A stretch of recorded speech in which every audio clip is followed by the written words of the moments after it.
Hi guys, நாம் இப்போ என்ன பார்க்க போகிறோன்னா சிம்பிளான முறையில் பணியாரம் செய்வது எப்படி அதை தான் பார்க்க போகிறோம். வாங்க காய்ஸ்.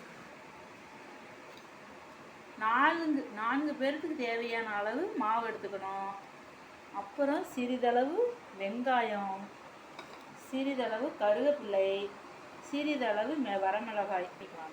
வாணலை அடுப்பில் வைத்து சிறிதளவு எண்ணெய் ஊற்றவும். சிறிதளவு கடுகு போட்டு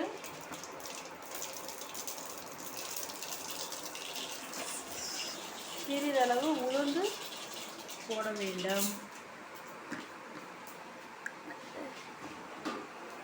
போட்ட பிறகு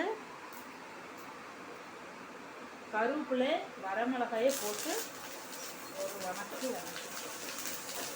லேசாக வறுத்துக்கலாம். பிறகு நறுக்கி வைத்த வெங்காயத்தை போடவும்.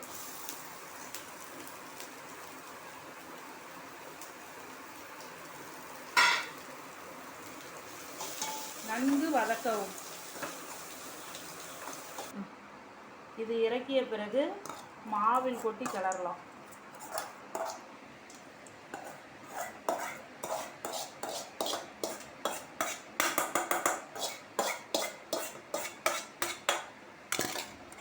கிளறிட்டு மாவில் கலக்கலாம்.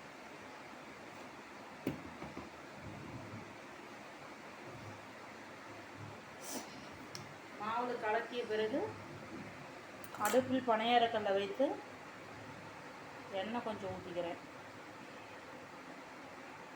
நான் கல் சட்டி தான் வச்சுருக்கேன். உங்கள்கிட்ட என்ன சட்டி இருக்குதோ அதை யூஸ் பண்ணிக்கிங்க. பணியாரக்கல்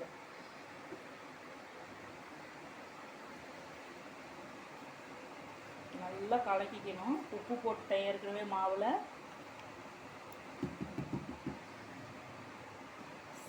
ஈஸியான ரெசிபி இது.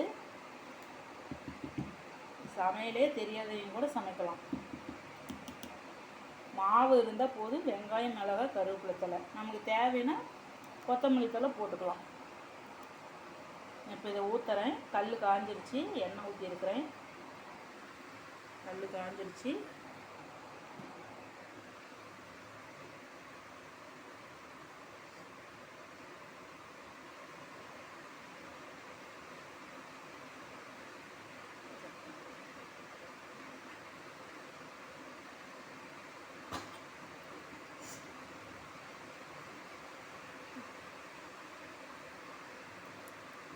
வேகட்டும். நன்கு வெந்த பிறகு திருப்பி போடலாம்.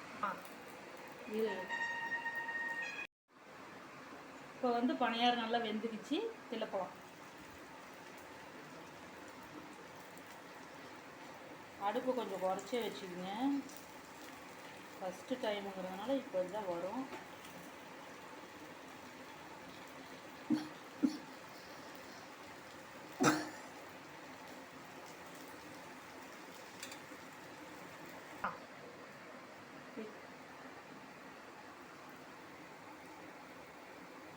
பணியாரம் இப்போ ரெடி ஆயிடுச்சு.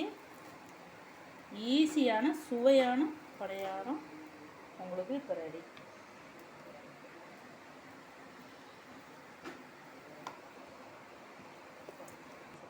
இந்த வீடியோ பிடிச்சிருந்தா லைக் பண்ணுங்கள், ஷேர் பண்ணுங்கள், கமெண்ட் பண்ணுங்கள். பிடிச்சிருந்தா சப்ஸ்கிரைப் பண்ணுங்கள். பக்கத்தில் இருக்க பெல் ஐக்கான் அழுத்திடுங்க. தேங்க்யூ.